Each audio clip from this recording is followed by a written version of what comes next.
I didn't make crazy money, but I made decent money, kept the bills paid, kept a roof over our heads, kept the family fed. I don't see that being a thing for my family, my sons. I don't see them being able to make a living doing this any longer. With the expenses as high as what they are, and the price is low, and the market is as hard to get stuff into as what it is today. So, New Brunswick were still growing trees. What went wrong?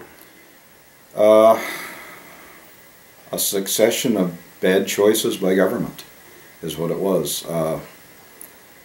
I point the finger right back to when the Crown land was divided up between 5 major companies, and it set the wheels in motion for an eventual monopoly over forests in New Brunswick.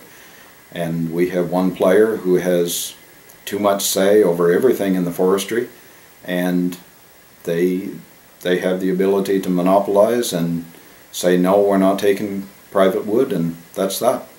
You had an experience with that specifically? Yes.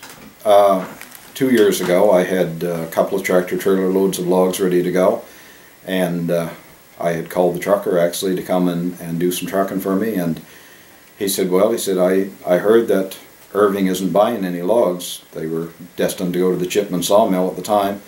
He said, I heard that Irving isn't buying any logs. They shut off buying. And so I called the marketing board, and they said, yeah, Irving called us this morning and they're not taking any more logs. The trucker suggested that I get a hold of the gentleman that set up contracts for J.D. Irving, and they were still taking wood, anybody that had an existing contract. I called him and he said, no, there's nothing I can do for you. You know, you don't have a contract in place, we're not going to take your wood. And I asked him, I said, well, when would it be possible to get a contract? And he said, this was November, December of 2015. He said there won't be any new contracts given out until the end of June, mid-July at least of 2016.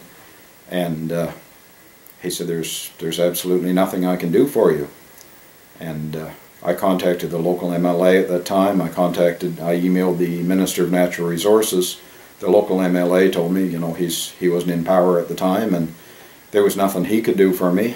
And about 3 months later, I got an email back from the Minister of Natural Resources, and it boiled down to J.D. Irving controls Crown land, and there's nothing I can do for you. That was his reply. So. And at the time they weren't willing to buy your wood, they were still cutting on Crown land? They were cutting on Crown land. I mean, there's operators around here, guys that I know that are working machines, and the logging trucks are going 24 hours a day.